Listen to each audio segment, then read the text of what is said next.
श्री कृष्ण कहते हैं, ऐसा सच जरूर बोलो जो करवा लगे, लेकिन ऐसा झूठ कभी भी ना बोलो जो सच लगे। अपने जीवन में कभी भी ना किसी को आनंद में वचन दे, ना क्रोध में वचन दे, ना ही दुख में कभी निर्णय लें। गीता में लिखा है, यदि कोई आपको अच्छा लगता है तो अच्छा वो नहीं, अच्छे आप हैं, क्योंकि उसमें सच्चाई देखने वाली नजर आपके पास है। अपनी पीड़ा के लिए संसार को दोष मत दो, अपने मन को समझाओ। तुम्हारे मन का परिवर्तन ही तुम्हारे दुखों का अंत है।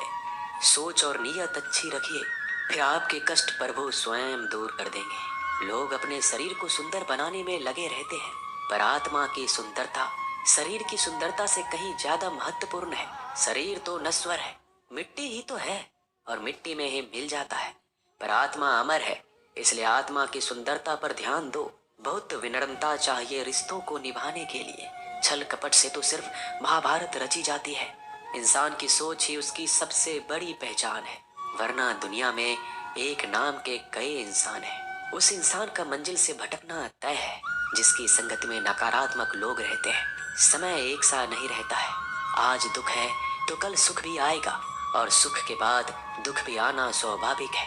आपको पूरे धैर्य और श्री कृष्ण पर विश्वास के साथ अपना जीवन निर्वाह करना चाहिए। ये 5 चीजें अभी से छोड़ दीजिए। दूसरों को खुश करना, दूसरों से उम्मीद करना, अपने भूतकाल में जिंदगी जीना, अपने आप को किसी से कम आंकना और ज्यादा सोचना, तभी आप सबसे बेहतर जिंदगी जी पाएंगे। आजकल किसी के गुनाहों से ज्यादा रूप, रंग और कपड़ों को देखा जाता है, पर याद रखना, एक दिन रूप, रंग और कपड़े तो धोखे दे ही जाते हैं, पर जिसमें गुण है वह हमेशा साथ निभाएंगे। जो व्यक्ति किसी के चेहरे पर हंसी और जीवन में खुश लाने की क्षमता रखता है, ईश्वर उसके चेहरे पर कभी हंसी और जीवन में खुशी कम नहीं होने देते। जब धन कमाते हैं तो घर में चीजें आती है, लेकिन जब किसी का आशीर्वाद कमाते हैं तो धन के साथ खुशी, सेहत और प्यार भी आता है। धन से ही नहीं, मन से अमीर बने, क्योंकि मंदिरों में स्वर्ण कलश भले लगे हो, लेकिन नतमस्तक पत्थर की सीढ़ियों पर ही होना पड़ता है। भरोसा जीता जाता है, मांगा नहीं जाता। ये वो दौलत है जिसे पाया जाता है, कमाया नहीं जाता। अगर कोई मनुष्य हमारे साथ बुरा कर रहा है तो उसे करने दो, यह उसका कर्म है और समय उसके कर्म का फल उसे जरूर देगा। लेकिन हमें कभी भी किसी के साथ बुरा नहीं करना चाहिए, क्योंकि यही हमारा धर्म है। अगर आपकी समस्या एक जहाज की तरह बड़ी है तो भूले नहीं कि प्रभु की कृपा सागर जितनी विशाल है। अहंकार में धन, वैभव और वंश तीनों चले जाएंगे। विश्वास ना हो तो रावण, कौरव और कंस को देख लो। भोजन की कीमत भूख के समय होती है और भगवान की कीमत दुख के समय होती है। इसलिए अंधकार में छाया, बुढ़ापे में काया और अंतकाल में माया किसी का साथ नहीं देती। श्री कृष्ण कहते हैं, क्षमा दुनिया का बहुत ही कीमती शब्द है, लेकिन इस क्षमा का कब कैसे इस्तेमाल करना है ये बहुत ही आवश्यक है। पहला, अगर आपसे कोई अपराध हो जाए तो तुरंत क्षमा मांगना चाहिए। अगर आप क्षमा नहीं मांगेंगे तो इसमें आपकी ही हानि है, क्योंकि क्षमा ना मांगने से मन के अंदर अहंकार जागता है और अहंकार तो हमारी हानि ही करता है। दूसरा, अगर कोई अपराध करे तो आपसे क्षमा भी ना मांगे तो उसे क्षमा मत करिए, क्योंकि क्षमा अत्यंत अनमोल है और बिन मांगे किसी को क्षमा देना आवश्यक नहीं। तीसरा, यदि कोई आपके साथ अपराध करे, अनुचित करे और बाद में क्षमा मांगे तो उसे क्षमा कर दीजिए। इससे आपके भीतर की करुणा जागेगी, प्रेम जागेगा और यह आपके लिए शुभ ही है। चौथा, अगर आप कोई अपराध कर दो तो क्षमा अवश्य मांगना, इससे आपको लाभ ही होगा, क्योंकि सामने वाले व्यक्ति आपको क्षमा करे या ना करे, आपके अंदर का अहंकार गिरता है और आपका मन अधिक निर्मल हो जाता है। श्री कृष्ण कहते हैं, जिसके साथ बात करने से ही खुशी दुगनी और दुख आधा हो जाए वो ही अपना है, बाकी तो बस दुनिया है। दुनिया के ये 4 स्थान जो कभी भरते नहीं, समुद्र, इच्छा का घड़ा, शमशान और मनुष्य का मन। कभी भी किसी भी रिश्ते का गलत इस्तेमाल मत करना, क्योंकि रिश्ते तो बहुत मिल जाएंगे पर जिंदगी में अच्छे लोग बार बार नहीं आएंगे।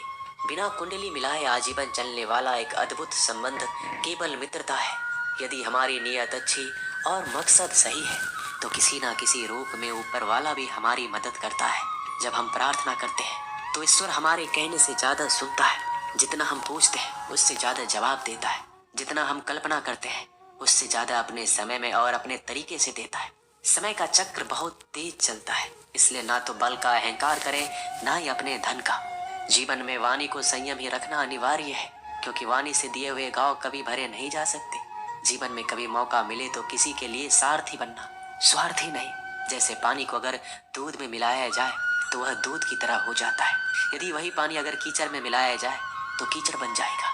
ठीक ऐसा ही मनुष्य के जीवन में भी होता है। यदि एक गुणहीन व्यक्ति गुणवानों के संगत में बैठे तो उसे भी गुणवान समझ लिया जाता है और सम्मान का पात्र समझा जाता है। यदि एक गुणवान व्यक्ति गुणहीन व्यक्ति की संगत में बैठता है तो उसे तिरस्कार मिलता है। इसलिए अपने जीवन में संगति सोच समझकर सावधानी से बनाएं।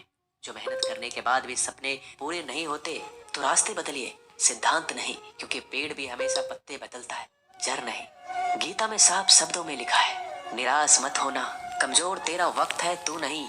जीवन में कितना भी बुरा समय आए लेकिन हमेशा परिवार के साथ रहे, क्योंकि सुख आएगा तो बढ़ेगा और दुख आएगा तो बटेगा। जब इच्छा की पूर्ति हो जाती है तो वो लोभ को जन्म देती है। जब तक वह संतुष्ट नहीं होता तो क्रोध जन्म होता है।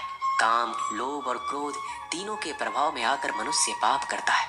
बोलना तो सभी जानते हैं, लेकिन कब और क्या बोलना है ये बहुत कम लोग जानते हैं। जो केवल अपना भला चाहता है वह दुर्योधन है, जो अपनों का भला चाहता है वह युधिष्ठिर है, जो सबका भला चाहता है वह श्री कृष्ण है। इस दुनिया में कोई भी ऐसा व्यक्ति नहीं है जिसके पास समस्याएं ना हो, और ऐसा कोई समस्या नहीं है जिसका कोई समाधान ना हो। कुदरत ने दो ही रास्ते दे रखे हैं, देकर जाओ या तो छोड़ कर जाओ। अपने साथ ले जाने की कोई व्यवस्था नहीं है, लेकिन फिर भी मनुष्य समझता ही नहीं है। याद रखना, भगवान से कभी उम्मीद छोड़ना नहीं और दुनिया वालों से कभी उम्मीद रखना नहीं। उस प्रेम पर विश्वास मत करो जिसमें भगवान श्री कृष्ण भी हार गए। उस मित्रता पर गर्व करो जिसमें गरीब सुदामा भी जीत गए। परमात्मा सभी को एक ही मिट्टी से बनाता है, बस फर्क इतना है, कोई बाहर से खूबसूरत होता है तो कोई भीतर से। समझ ज्ञान से अधिक गहरी है।